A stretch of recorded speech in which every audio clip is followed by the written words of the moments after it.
My name is John P. Nelson. I've always been known as Jack. I didn't know my name was Jack until I graduated from high school. I mean, my name was John. I was born in 1921 in Gulfport, Mississippi, and my family moved to New Orleans when I was about 3 years old. At the time, until about 1954, 55, I lived in an entirely segregated community in which whites and blacks knew where they were at all times. I remember we used to play ball in the street. There would be a black participant in our game, but when it's time to go home, he knew where to go, and so did we. And I can truthfully say I was in a, never was I in a Negro home as a visitor or to eat or to chat until the late 1950s.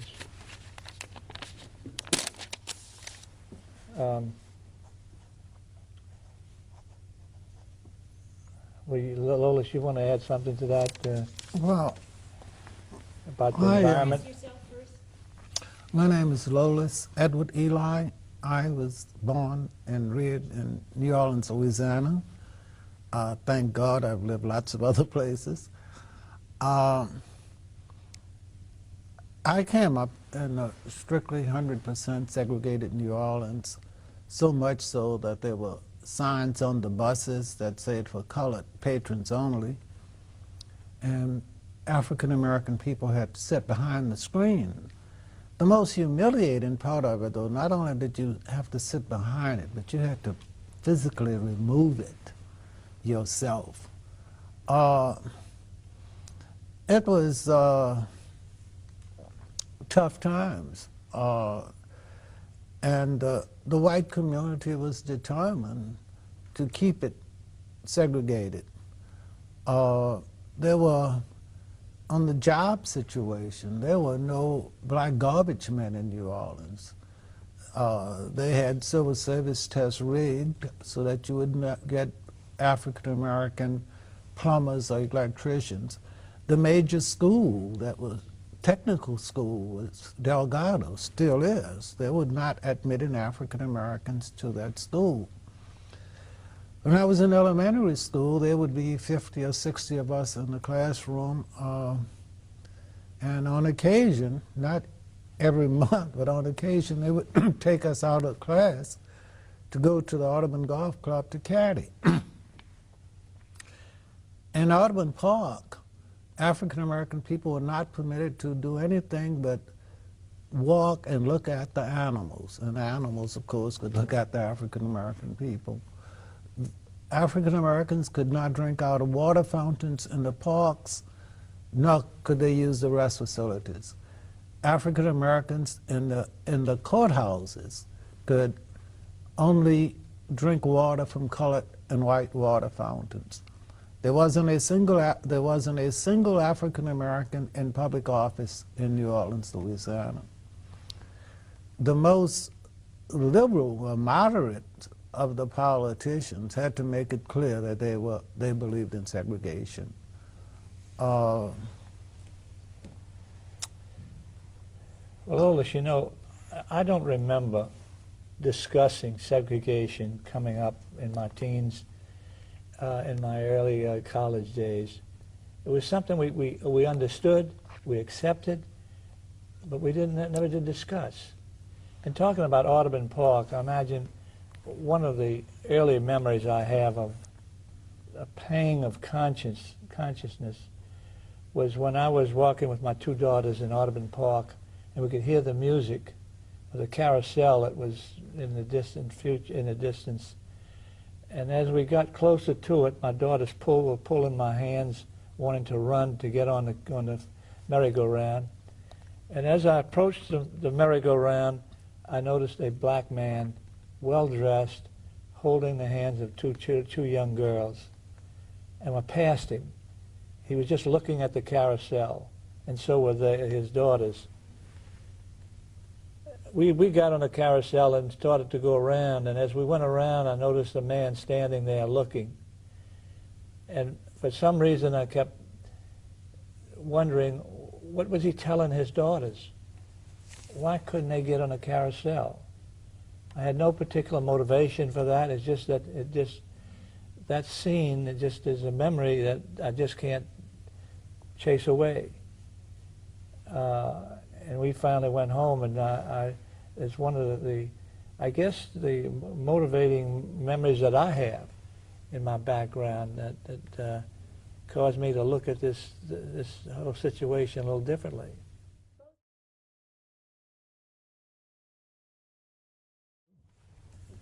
No, the only thing about World War II, I was in for 5 years, 5.5 years, and never, ever saw a black soldier. It was I was nice. in the Pacific area for 2 years, Guadalcanal and New Britain, the Philippine Islands. Never saw a black soldier.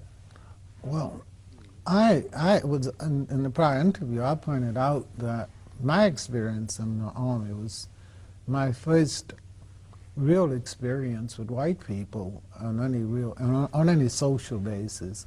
I had been a merchant seaman in the National Maritime Union, and there were white people on the ship, but there were only like 40 of us in the whole crew.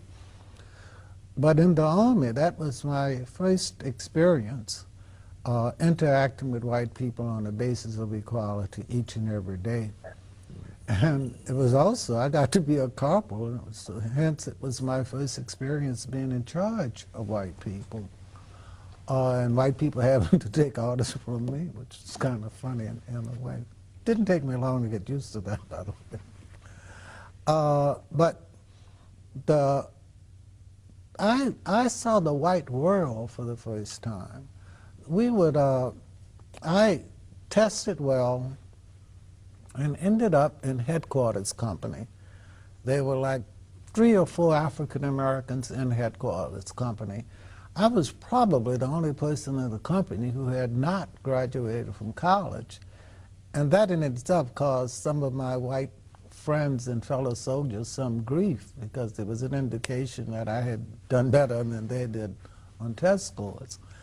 But my first white friend in the service was Frank D'Amico, who, for good or ill, was the first person ever to suggest to me that I become a lawyer. At that time, I hadn't finished high school.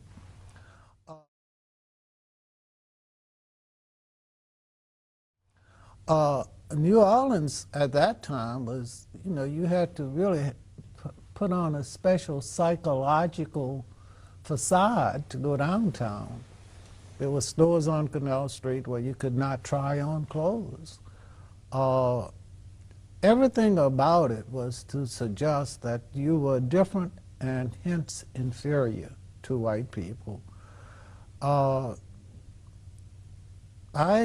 had the good fortune of having parents who had to live with a great deal of dignity, so I never was one who said yes to the white people and that kind of thing. I never ever felt that white people were better than me, and that came out of the house that I was reared in. Lolis, talk about how strong this system was and how it molded your feelings. On my way back from overseas, I came back on a hospital ship, and we were engaged in playing in a dice game.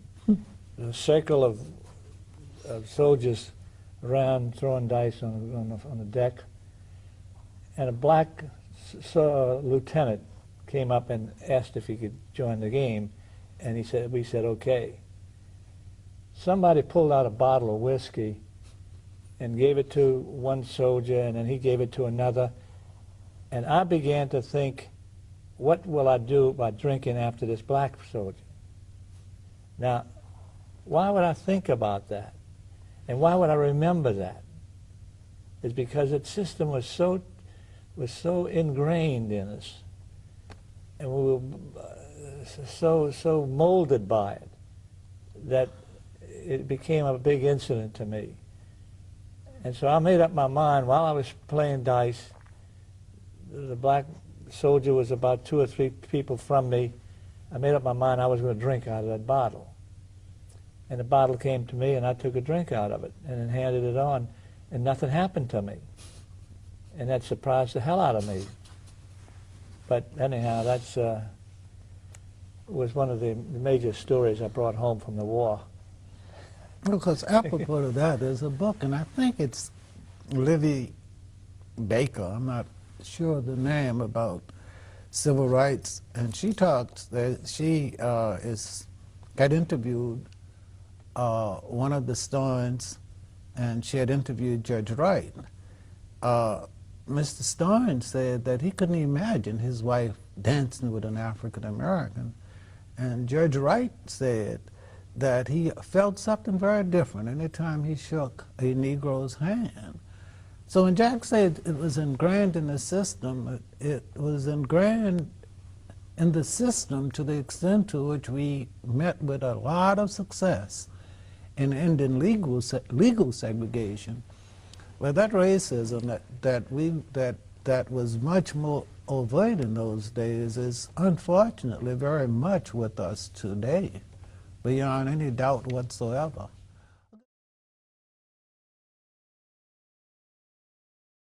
One of my white friends told me some years ago, he said that at one point, one of the most prestigious things that could occur when a carnival crew had its ball was for the mayor, for city council, men, there were no women then, to show up. And now it's their way down to the African Americans, city council women and men. In addition, though, that's, by the way, is a major part of it. For example, if you went into the civil district court now, most of the people you see working in there are African Americans. And if you went into City Hall, the same thing would be true. In my lifetime, there were absolutely not a single African American above the Brumman and Mop level in either one of those places. Now, in a city with the level of unemployment that we have, why is it there are not more white people there? And the answer is that once they got African Americans in those jobs, in those positions, they lost a lot of social prestige.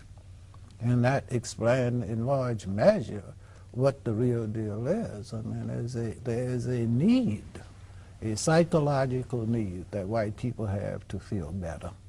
And that is extremely deeply engraved in Americans.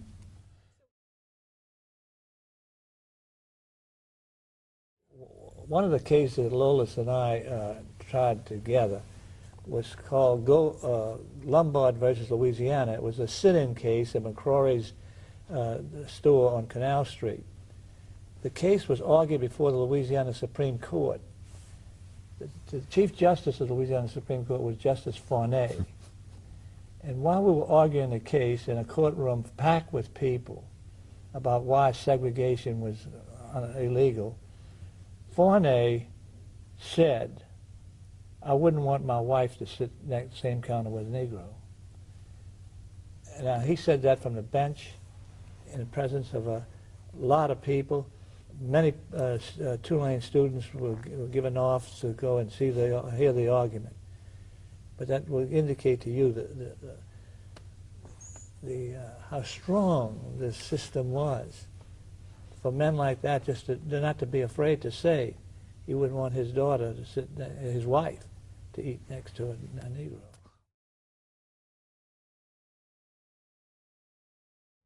When I went to Loyola University Law School, there were probably 7 African Americans in the law school. This was in 1956. At the end of the first semester, Jack's brother, Tommy Nelson, started law school. Tommy had been in the Army, and he came into law school. And he and I became fast friends. We got to studying criminal law. And Thomas said that his brother Jack had been an assistant district attorney, and that he'd call Jack and see if we could go over and study at Jack's house and let Jack teach us some stuff. Well, it's significant that we went into the front door. Now bear in mind that the idea of in New Orleans, I mean, the social pressure was such that if his neighbors had seen us going in that house, he would have suffered some grief, if not him, his wife. We made sure the front light was off. But anyway, so anyway, we were there studying, and from the very beginning, I started arguing with Jack about something. I'm going to be a lawyer, I'm going to argue. And at the end, Jack told me, said, let's go and get a cup of coffee. And I looked at them, and they realized there was no place in the city of New Orleans in 1957 that African Americans and Caucasians could go and get a cup of coffee. Not a single place. Well, while in law school, there was a little, I say a little funky cafeteria that I was never in during my first semester. Tommy Nelson took me there for breakfast one morning. And you would have thought that I was starting a sit-in demonstration. I mean, everyone was my classmates. Everyone was staring at me. Now, after that, with few exceptions, my classmates in law school treated me with respect. There were at least two people in the law school. One was Cy Courtney, who boasted about his racism. He ran for lieutenant governor with Willie Rennack after law school. Another one was Edwards, who would boast that he was going to represent the Ku Klux Klan. What Edwards? Robert Edwards was his name. There was only one professor there who was really overtly racist, and that was a man named Bugey. I always sat on the front row of the class. Two things would happen. Bugey would sit, and he would put his foot on the desk that I was sitting at, where I was sitting. In addition, everyone in the class would smoke. There'd be there'd be a break to smoke, and when I lit a cigarette, he insisted that I put it out. I didn't challenge him. I was aware that one of my classmates, who was a year ahead of me, had gotten himself, he had 2 courses on the Bugey, and he had 2 Ds. So I didn't miss that signal. And I was there to graduate, and I was accustomed to white people being racist. I mean, the exception was when they were not.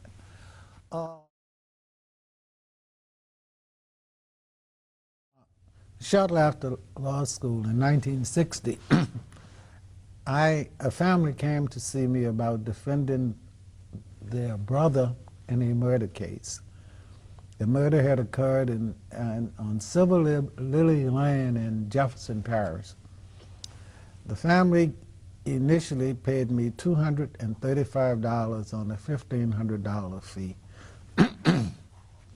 Since I didn't have the slightest idea how to defend a murder, I went to Gretna and I conferred with a lawyer by the name of Lionel Collins, and we agreed that he would, in effect, take over the case. He was a black lawyer. He's an African-American lawyer who ultimately became a judge, the first African-American judge over there, many years later. But in any event, after I got Lionel to agree, he suggested that I go to the jail and talk to the client, the defendant. When I talked to the defendant, he said to me, "I do not want a colored lawyer." So I went and told Lionel that, and Lionel said, "The hell with him." And he immediately gave me back, I gave him $117 in cash. He immediately gave me a check for $117. So the defendant was? Was black. So then I was trying to figure out more than anything else how I was going to hold on to that $117 of that fee. So I went to see Jack Nelson. I hadn't seen Jack since the time that Tom and I had been at his house. And I asked Jack to get into the case, and he said yes. And he said that I could keep the first $235. So I was kind of glad that I got out. And that case went on for years and years. What was interesting or amusing about it was how my clients would go and bring jack change. They'd have suppers, we'd call them, and I would get my fair share of that. But in the very beginning, Lionel Collins told me, well, he's going to get 5 years. They're going to end up reducing it to manslaughter. So after several years of going backwards and forward, the man finally got 5 years. But because it had been 3 years from the time that he was first indicted to the time that he worked out, he had been 3 years in jail already. So when the judge gave him 5 years with credit for the 3 years he had served, he thought Jack had performed a miracle. He thought he had just gotten 2 years. Well, Lolis, let me add one thing to this case. There was a group of ladies that came in speaking on behalf of the defendant. They came in to see me, and I think I was by myself. Lolis wasn't with me. But I told them what the fee would be. And about 2 weeks later, they come back, and they have long faces, not very happy, and I realized something was wrong. So they were invited to my office. They come in, and I said, what's any problem? Yeah, Mr. Nelson, we had a fried chicken dinner to raise money for our fee, but the secretary of the group, we haven't seen her since the night of the fried chicken dinner, and the money's now gone. I said, well, how much do you have? And they said something like maybe $52 or 52 cents. I said, well, put it on the desk. And they put it on the desk. I took it and considered that my fee.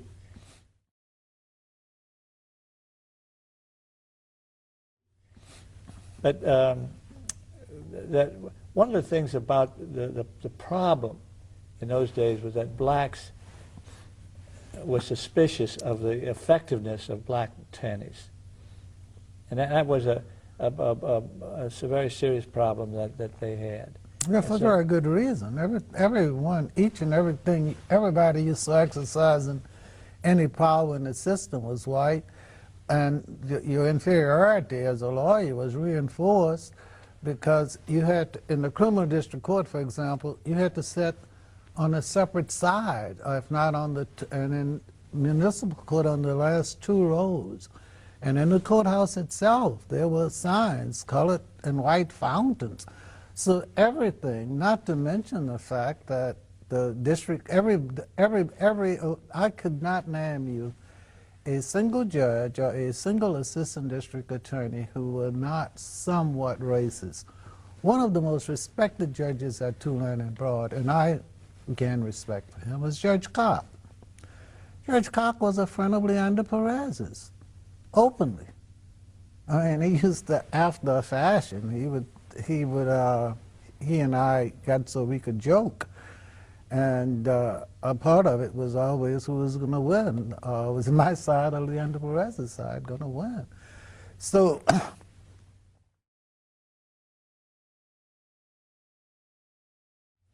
but I was talking about Judge John Rarick, who was a judge in San Francisco, Louisiana, which incidentally is the parish where Reverend Joe Carter became the first African-American to register post-Reconstruction. In any event, I was in his chambers, and he pointed to a tree outside and told me that the last deputy sheriff they had there had been hung from that tree outside of his courthouse. And Judge Rarick was from Muncie, Louisiana, and he was an unavowed racist. He ultimately defeated a very moderate congressman, James Morrison, who was from Plaquemine, Louisiana, I think. But that's one of the stories about, civil rights in Iberville, Iberville Parish. Yeah, it's difficult to accept the reality of something like that. As a white lawyer, what would you do if a judge pointed to a tree and said, in effect, threatened you with lynching? And I think that's one of the things that got to me early in my life. Well, when Jack said that, that story I remembered, but the worst story was I was in Clinton, Louisiana, same judge, Judge Rary, and the lawyer from Baton Rouge, Murphy Bell, and I were there to try a case.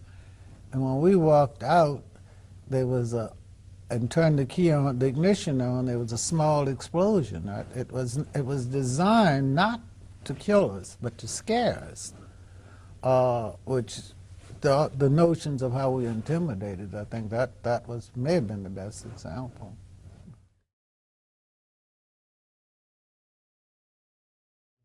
I was either the 9th or the 10th who was barred in New Orleans, or probably 32,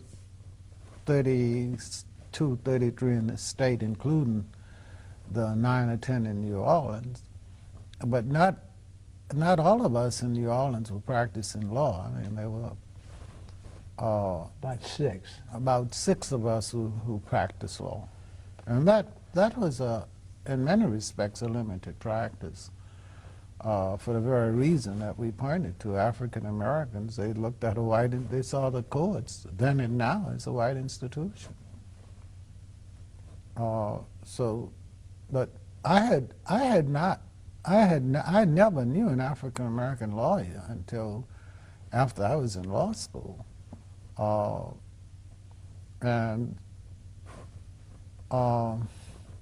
I might add, though, that the interaction between African American lawyers and white lawyers, in retrospect, was very interesting.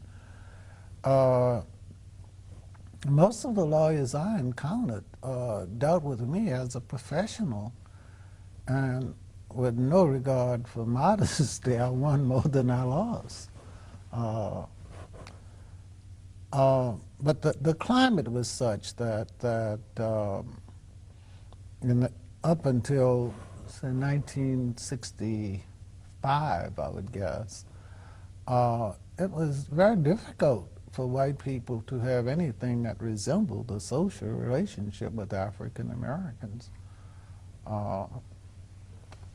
And that has changed in large measure, but it has not disappeared by far. You know, another thing, too, one of the advantages of law school is that most of the students in law school knew a lawyer who was practicing, and they would go to that lawyer for help. Just like Lolis came to my house with my brother and asked for help in for a criminal examination, and the black lawyers didn't have access to that. And so when they got a case that was kind of complicated, they had to look to a white lawyer to help them, because their access to the talent was cut off by the system. I'm glad Jack mentioned that, because when recruiters came to Lola to recruit lawyers for the law firms, no one ever interviewed me, no one ever interviewed Nils Douglas, who was the only African American in my class. And when I got out of law, one of the really good professors suggested to me that I should try to get to be a tout for some white hustle cases for some white law firm. The thought that I could get out here and practice law, and I might add, I learned how to practice law on a day-to-day basis. No one ever taught me how to practice law. And with Jack, and you're bound to be at a distinct disadvantage if you don't know how that system works. Unfortunately, today, most young lawyers are so eager to earn money that they're not prepared to pay the dues to learn to practice law, which is really a very complicated profession. This was the third time that I can recall that I went to Jack. The first time was to get him to teach me criminal law with his brother Tommy. The second time was with the murder case, and the third time was with Lumbard. Now I'm really asking a lot. What year was that? This is 1961. 61. 61.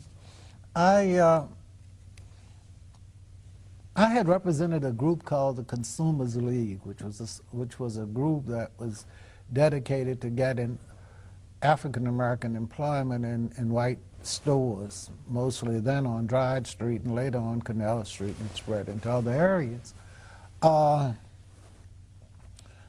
And during the first picketing that we did on Dryde Street, a group of students from Xavier and Southern and Dillard came to help with the picket. And that same group of people, one of whom was Rudy Lumbard, started an organization, started a chapter of the Congress of Racial Equality. And because I had represented the Consumers League, they came to see me and asked me whether or not I would represent them if they got involved in sit-in demonstrations and got arrested. Well, I was not eager to do that. My partner, Bob Collins, was the one who suggested that we do it, so I went in reluctantly. When the first sit-in demonstrations occurred, though, and Lumbard and Goldfinch and Cecil Carter and Loretta Castle Haley and one other person whose name escapes me, when they got arrested, I didn't have the vaguest notion what to do. This is 1962. I got out of law school in 59. I said 62, 61. So Bob and Nelson and I, we were pulling our hair out, and I suggested that I should call Jack Nelson. So I called Jack. Now, bear in mind what the sit-ins meant. I mean, this was, you were really, it was one thing to defend African Americans in criminal cases, but now you are really intruding on the social values, and you're now talking about changing the social order. So Jack had to think 2 or 3 times about that, and I've always believed that it was, and Jack can tell it better than I can this part, I always thought that was Father Toomey who kind of gave Jack the moral fortitude to get involved in that case. I might add that Jack got into that case without benefit of any money whatsoever. Lolis and I were going together on in the same direction, but as we grew older and we had more experience in these areas, we sort of got our own cases. And one of the influences in my life was Father Louis Toomey, a Jesuit priest who was on the faculty at Loyola Law School. And I discussed it a lot, these issues a lot with him, and he brought me to the realization that we were dealing with a moral issue. And from then on, it was not so difficult for me to handle these cases. But on the Lumbard case, I remember there were 4 students that were involved in the sit-in, 1 white and 4 black American. The white fellow was named Goldfinch. And I remember one of the big problems we had in this case was what to call our case, whether to call it Goldfinch versus Louisiana or call it Lumbard versus Louisiana. And we had quite a discussion about that. We wound up calling it Lumbard versus Louisiana because we felt the French influence was very important. But it was tried in the district court. We lost it. I thought that same Judge Cox, who I mentioned, who was a friend of Leander Perez's, he was the judge. Cox in his office had books on segregation, the basis of segregation, spread out through his whole office, and you couldn't help but notice it. So this was a state court? It was a state Could you court. explain that a little bit, why it was in a state court? Go ahead, Lois. Oh, they were charged with violating. Oh, I should add that there were really no laws against African Americans going to sit at a lunch counter having coffee, a hamburger. It was strictly a social policy that prevented African Americans from going to these places. But they were charged in a state criminal court.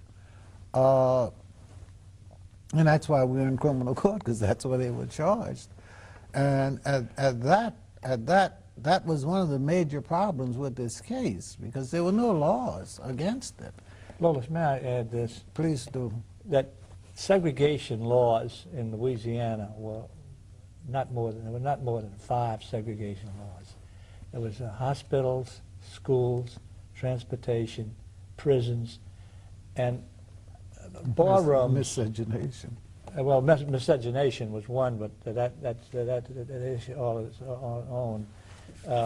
Barrooms had to have walls from the floor to the ceiling, which one side sat whites and one side sat American, African Americans.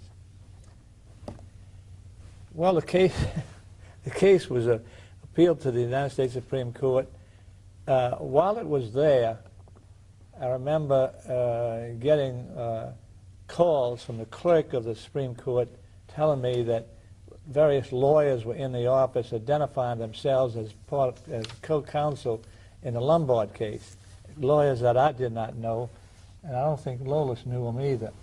So after the use of the appropriate language, telling them to remove themselves from the jurisdiction of this case, we finally went up to Washington, I remember, and at Howard University, we went there twice for 1 week, and we were put through the hoops in this case.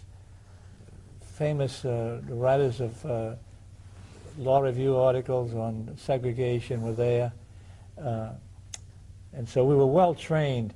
In fact, when I had the wonderful opportunity of arguing the case, and I argued, the time allotted to me was about 37 minutes, and not once during the 37 minutes was I asked a question by a Supreme Court justice that I didn't know the answer to, because of that 1 week period we went through with the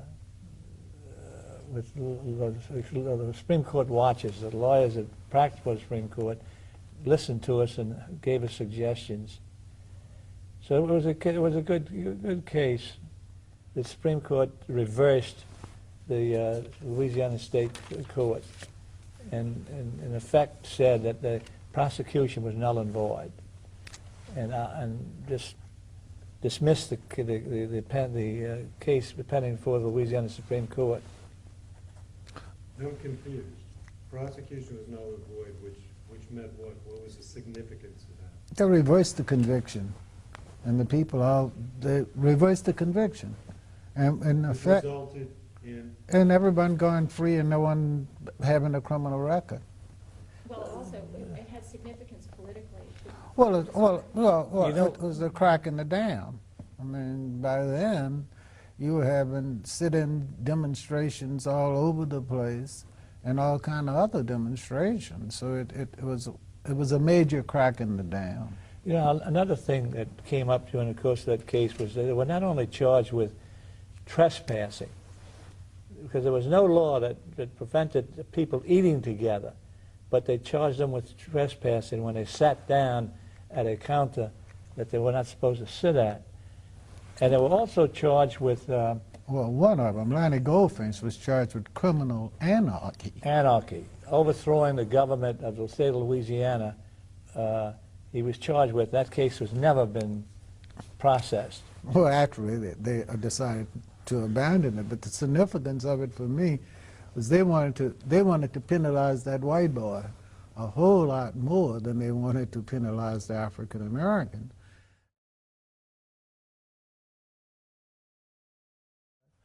I mean, the white people would say they could understand why I was doing it, but they couldn't understand why the white boys. I mean, this was almost a traitor, I mean, basically.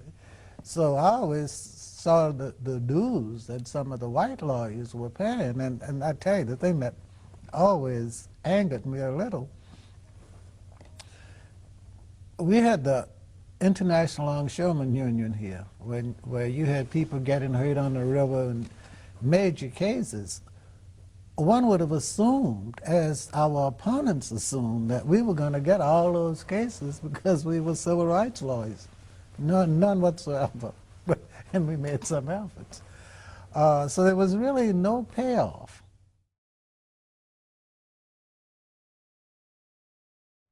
We were gaining, African American lawyers were gaining respect in the African American community because, you know, we were on the news 3 nights a week. It was seldom a week when there wasn't some story about some victory in the newspapers. So that, I mean, it was more a struggle for social change than it was for anything else from my vantage point. You know, Lolis, one of the problems that the white lawyers created was that if there was a problem in Bogalusa or Morgan City or Jefferson Parish or Orleans Parish, the white lawyers would say, that's a black problem, let the black lawyers handle it. And as a result, things got slowed down. There were so few white lawyers, if any, wanting to get involved in this. Because they didn't hesitate to take black cases where there was some real money involved. They wanted those as much as they wanted any other kind. But any case that had social implications was one that most white lawyers scrupulously avoided. Now that was in the 60s. That changed gradually. Based on the theory that this was a black problem, and that they could best serve the black people by staying out of it. Don't get one side or the other.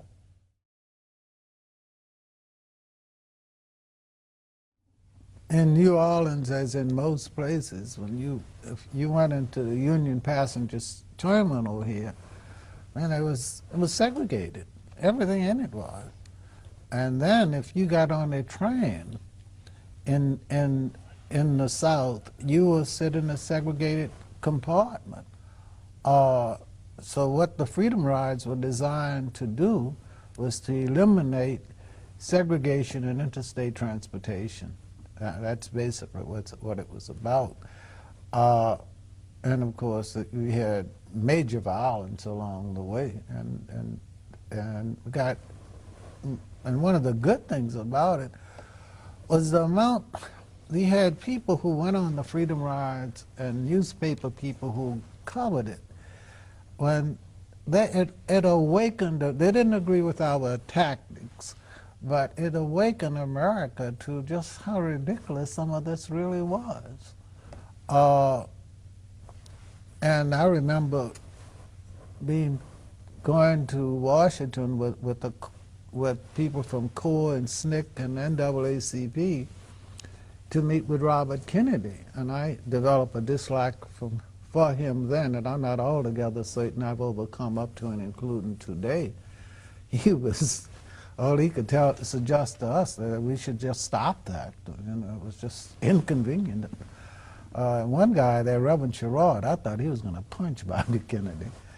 But many of the cases during that period came because you had a lot of white people and a lot of African American people who were going out in the French Quarter together, and the police were harassing them and arresting them for no reason other than they were black and white people together, especially if there was a white woman and a black man.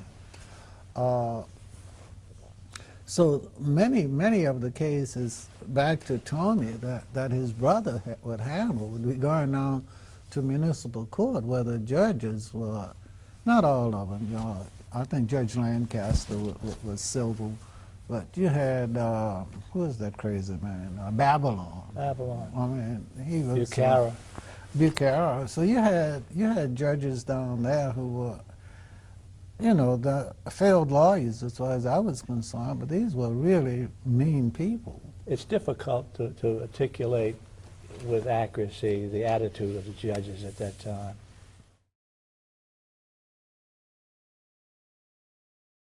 Now we're talking about the municipal court for the parish of Orleans. And this case was a sit-in case before the mayor's office on the second floor of the city hall. And a bunch of people were arrested. I was contacted by some Washington agency to see if I could represent a newspaper man from Sweden who was arrested. He contended he was a newspaper person covering the deal, and the city was contending that he was one of the troublemakers. So I agreed to take the case, went down to court.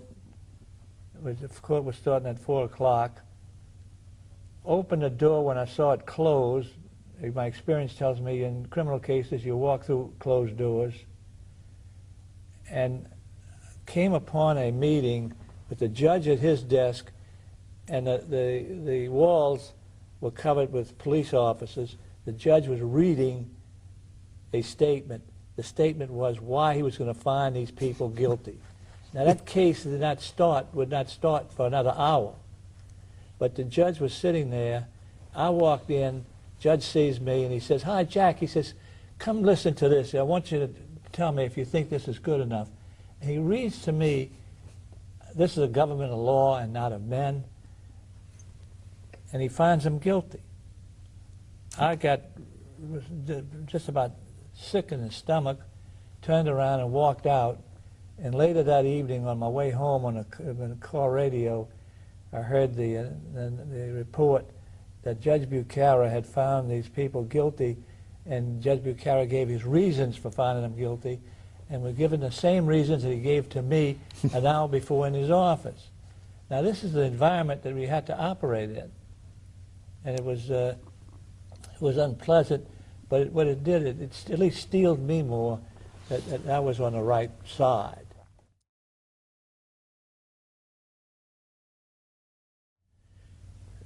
There was a busload of Scandinavian students came through New Orleans, and they had a Scandinavian tourist, big sign outside the bus. The bus leaves New Orleans at about 7 o'clock in the morning and goes to Hammond, stops at Hammond and everybody gets out of the bus to eat breakfast. At Hammond, the bus station was a Greyhound bus station with a circular bar in the center, half of it devoted to white and half to African Americans. There were only white students on the bus, so they all got to the white side, except for 2 students that went and sat in a place reserved for African Americans. They ate, they were served, they ate, and everybody got back on the bus. Before the bus left, 3 or 4 police cars came up, screeching brakes, sirens, stop, and then the police jump out with drawn pistols and picked out the 2 men that ate on the black side of the counter. Took them off the bus. Now this was about 8 o'clock in the morning. Kept them all day. The buses took off from Memphis. These 2 students who couldn't speak English were kept here. And during the course of that day, they were interviewed by the mayor of Hammond, by the chief of police, the other agencies. 4 or 5 policemen interviewed them because they had 2 little books on them. Each of them had a small book, and the book had a list of places where they stopped. And they were convinced that these 2 kids were freedom riders. Kept accusing them all day of being a freedom rider. Who's in charge of? Who's in charge? Where do you operate out of? Who pays you? Questions like that. And they were brought all day, persistent questioning. I was called by John Kennedy was president. I was called and asked if I could do something about it. I went and found out that they were never really charged with anything, just accused of being a freedom rider. And finally we got them out. Went and picked them up in Hammond, brought them to New Orleans, and they got on a plane that night to join their group. And the Consul General of Germany walked to the airplane with them, and I stayed back. They spoke German, I guess. when the Consul General came back to where I was, he said, "You want to hear a funny story?" He said, they asked me, "What in the hell is a freedom rider?" They were being accused all day of being a freedom rider. Didn't know what the hell a freedom rider was. and so they were at a loss. And I laughed. So this is interesting. One of my favorite stories. But anyhow.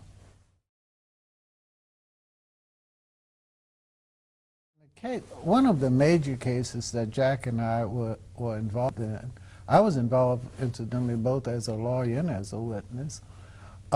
Jack, Richard Sobel, who had come to New Orleans from a law firm of Ono, Fotis, and Porter. And I think it would be fair to say that Sobel was something of a genius, is. In any event, he got arrested representing Gary Duncan in Plaquemine Parish. And Excuse me, he got arrested because he was not a lawyer. He was arrested for practicing law without a license because he was not barred in Louisiana. Now, of course, there were literally hundreds of lawyers who were working out of my law firm, Collins, Douglas, and Eli, then were not barred. And historically, if you were associated with a law firm that is or was barred, then you were permitted to practice. So they were looking for some technical way to arrest Sobel, and they did. This case ended up in federal court before a three-judge court consisting of Judge Ainsworth, Judge Hebe, and Judge Castleberry.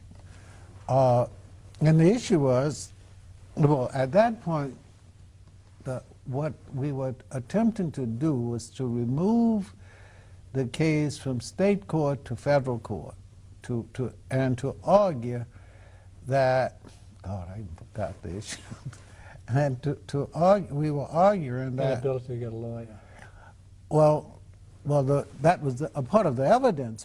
The question was, well, what would be the justification for Sobel practicing law in Plaquemine? So the issue was whether or not there were any. One of the issues was whether or not there were white lawyers who were available to represent African Americans at that time, and particularly in Plaquemine Parish. And a part of Jack's testimony and my own was how difficult it was for African Americans to get lawyers in civil rights matter. And of course, in Plaquemine Parish, to get anyone to be involved in any case in opposition to Leander Perez was a very dangerous thing, and it was not a large number of lawyers who were willing to take that risk. I mean, if Leander Perez had said he wanted their life, he would have had it. Leander Perez was first and foremost, a very vicious racist who came into prominence in the 1920s. And he was pretty much the burgomaster of Plaquemine Parish. He was a very, very well-known, one of the most well-known racists in the country. He played a role, I'm sure, in the Dixiecratic Party, and he played a role at the White Citizens Council. We always saw the White Citizens Council as being the uptown Ku Klux Klan, very polite people. And Leander Perez was one of the people. No one could be a real political force in Louisiana without his blessings. He probably was he was as much responsible for Chuck Morrison never becoming mayor as any other person in the state. And the last governor that I'm aware of that he was seriously aligned with was Jimmy Davis, who decided to close the schools, among other things. Jimmy Davis was the governor in the early 1960s when a lot of segregation laws were passed. And one of the, Ainsworth was, what role did Ainsworth play in that? It was a three-judge court, and Ainsworth was the only judge from the Fifth Circuit Court of Appeals. Castleberry and Healy were both. But I mean, Ainsworth in the legislature, the state. Well, he was a state senator. He was a legislative. He was a Senate leader in the Senate, and a friend of Jimmy Davis. Yeah, and he was a state Senate leader when all of the segregation laws were being passed. Now here he was, now sitting as a judge, trying to decide the constitutionality of these judges. I thought that was rather amusing. Right, and during the 50s, Jimmy Davis started in the 50s. This is when NAACP was outlawed. There were voter registration purges. It was clearly a period when this is subsequent to 1954, when either you were going to end a meaningful part of segregation or you were going to make it worse. And Jimmy Davis was on the side of making it worse. Well, anyhow, that case, it was reversed, wasn't it? Oh yeah. Well, actually, no. What happened was the state prosecution was enjoined, and as a consequence, so once the state prosecution was enjoined, that was the end of it. And the real constitutional issue was the question of under what circumstances could you enjoin the state prosecution? That meant to keep the state from prosecuting Sobel. Right. So Sobel was free then.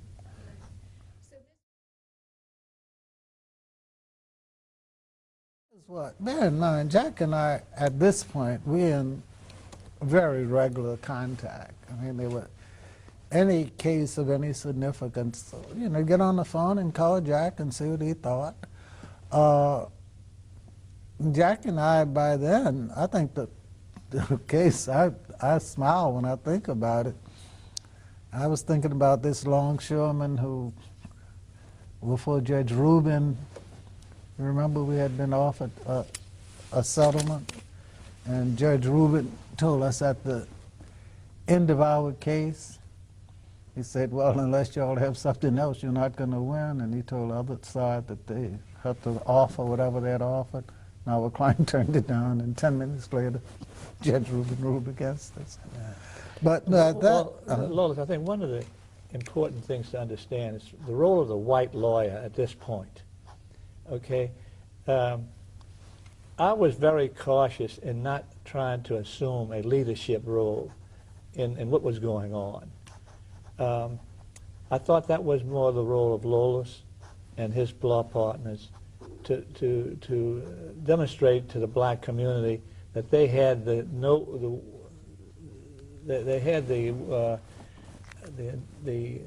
understanding of the issues involved.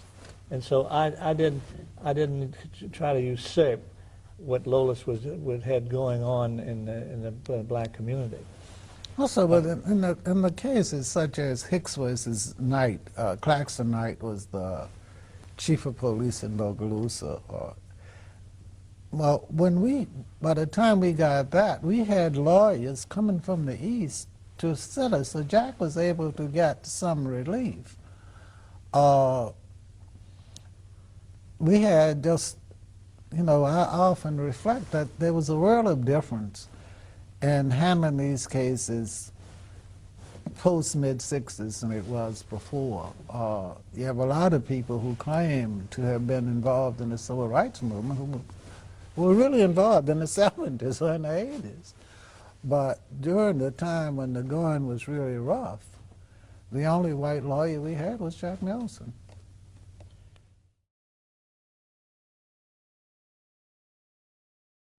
In the cases coming out of Bogalusa, there were 2 judges for the most part, maybe 3. Frank Ellis did a little something.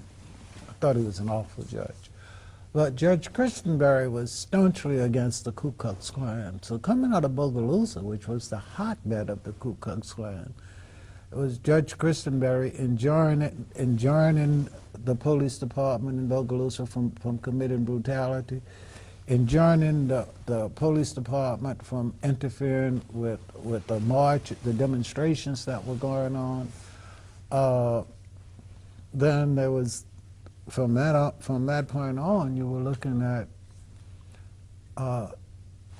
racial discrimination in employment, and by then you had the titles, the Civil Rights Act that outlawed racial discrimination in employment. And that's where Judge Heber became a hero. Then at one point during the Black Panther trials, we had people, one person who had, a group rather, who had been arrested for having a sawed-off shotgun, and Judge Hebe permitted us to try that case before him instead of before a jury. So you had, and you had judges here, including Judge Rubin, Clark versus American Marine, which was racial discrimination. The federal courts here, for the most part in the Eastern District, had sort of gotten to be on our side.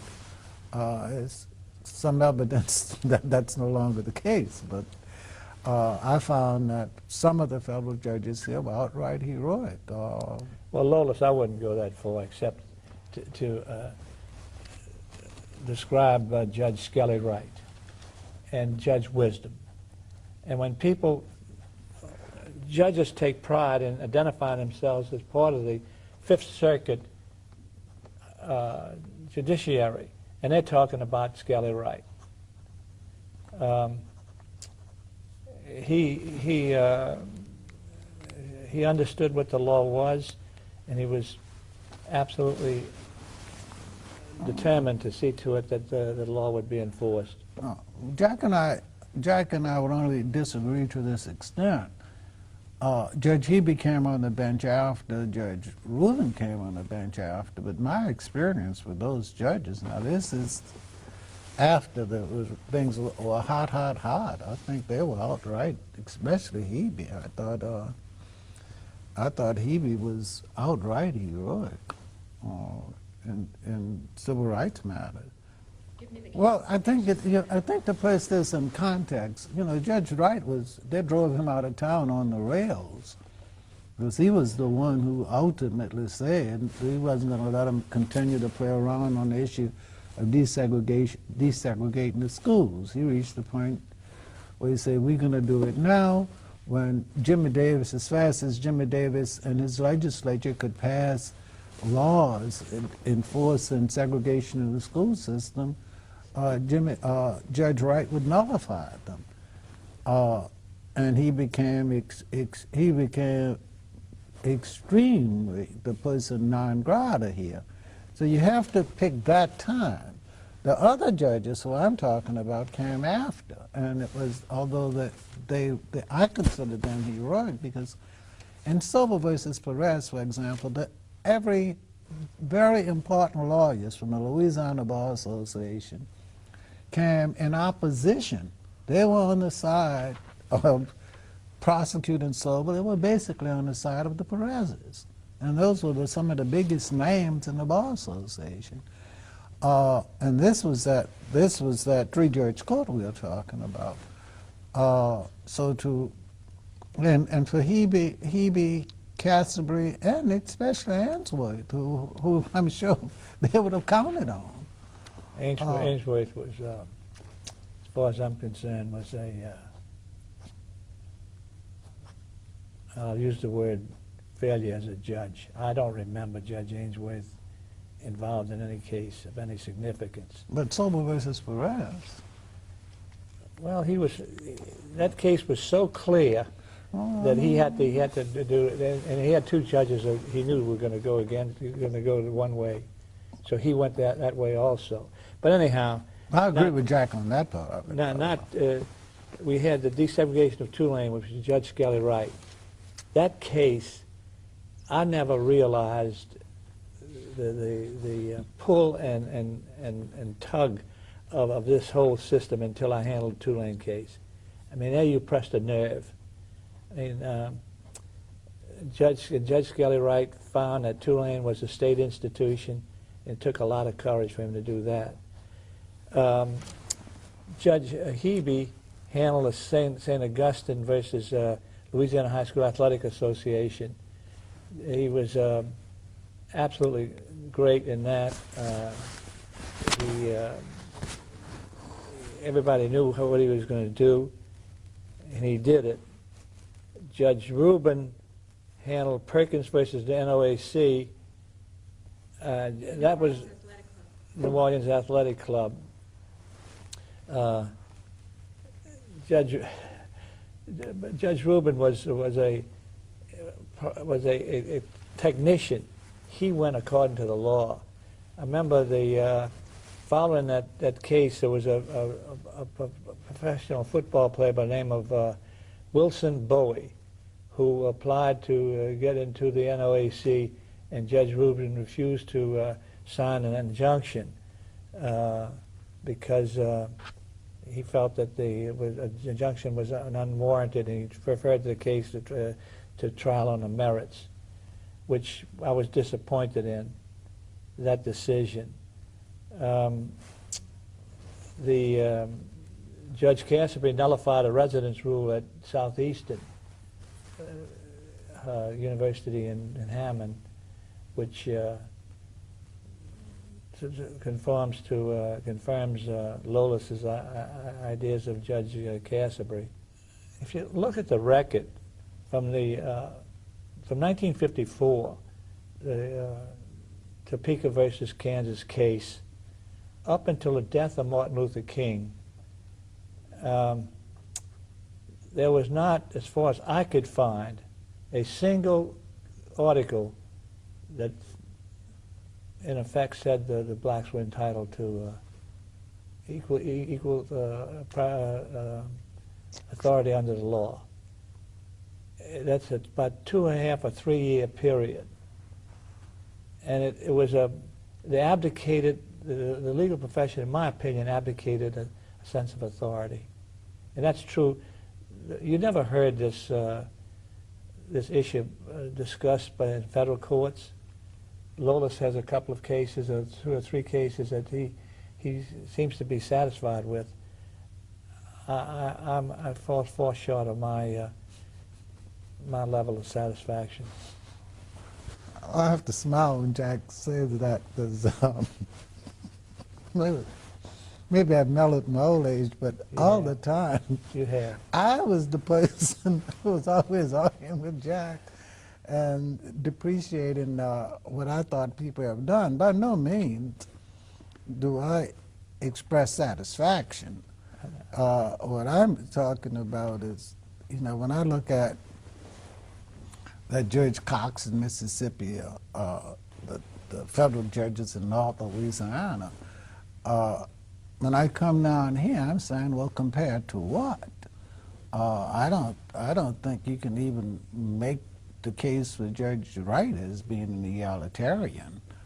I mean, after all, in Lively Baker's book, he makes it very clear, I mean, how he feels about African Americans.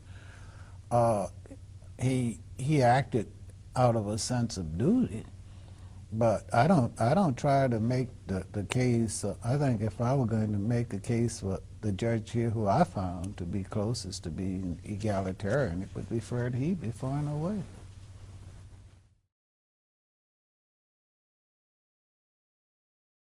The biggest one was Hicks versus Kronzellerbach, Johnson versus 189. Yeah, but look, that was not a race case, was Well, it? this was employment discrimination. Employment, okay. Oh yeah, very major. This was one of the major early cases. Which?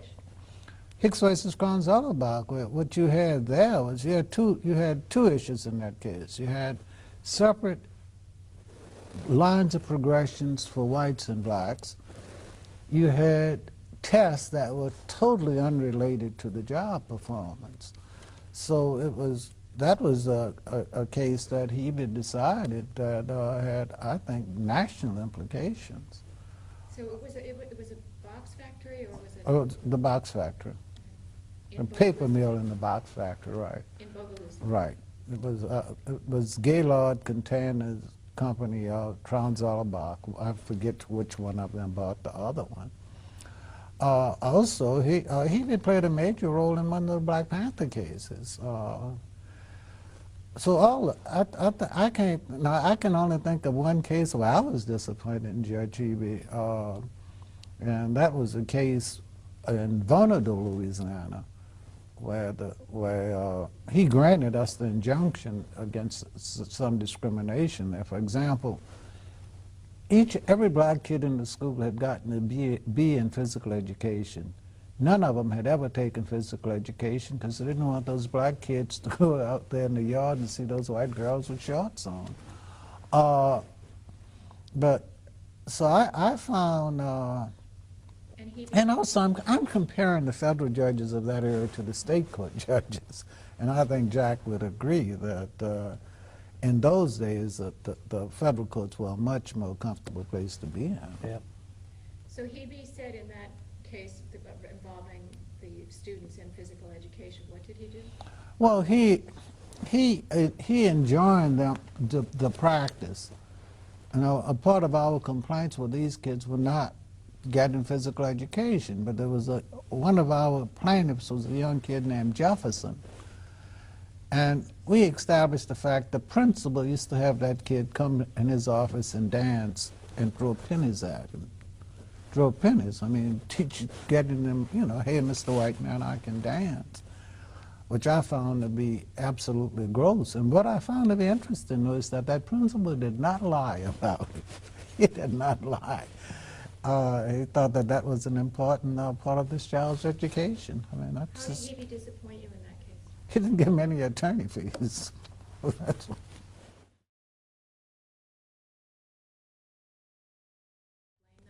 Yeah, well, Kennedy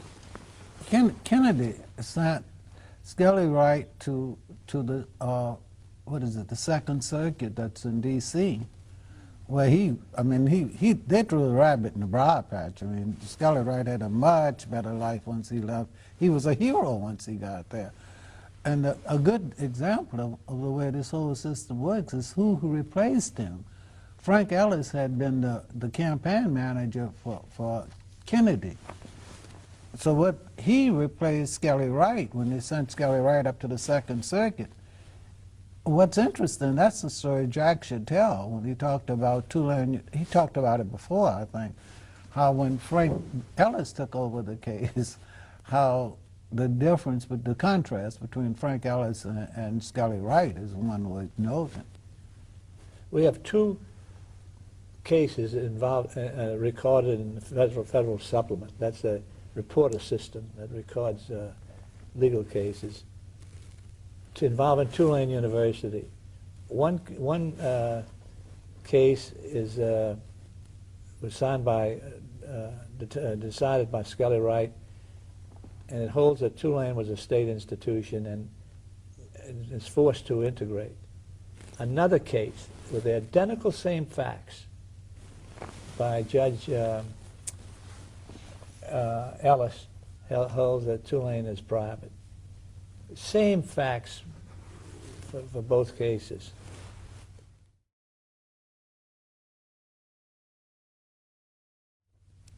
You know, one of the stories I like to tell about Jack and his brother Tom and I involves Bogalusa. And I'm emphasizing the fact that a whole lot that went on in our interaction in cases and in the whole movement was not always tied to the federal court. The federal court was not our focal point, was not the focal point of the movement.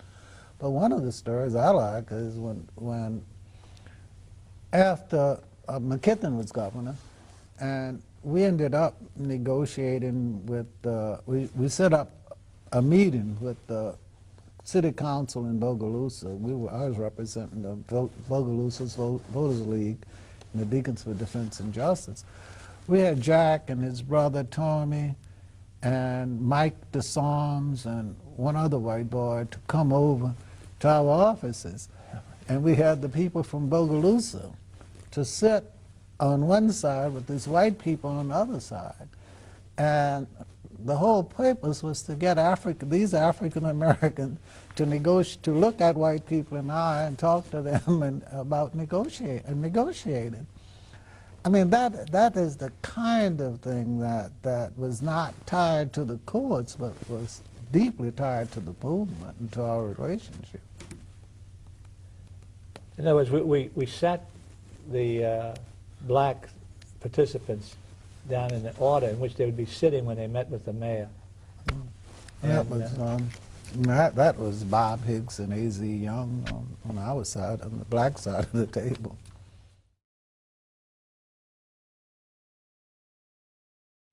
Well, I thought that Lolis was very effective as an attorney. He no matter where he'd go, he'd shake people up.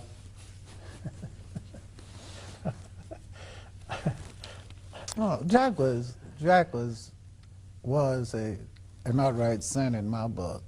I think Jack sought to give Christianity meaning, and I think if Jack did not exist, then I think white people would have invented him. I think, and also I'm really happy with the way things turned out for Jack. Most lawyers want to get themselves a family and get themselves a really nice house and a boat and a summer home. And with all the dues Jack paid, he managed to accomplish all of that with a very heroic wife who really paid. I can't imagine how much dues Marie paid, his wife, in terms of social ostracism. Because, I mean, Jack, you know, he could say the hell with them, but that wasn't so easy for Marie, I'd bet. So he's, I don't think anyone could honestly find a white lawyer who paid more dues or who had more respect in the movement than Jack Nelson.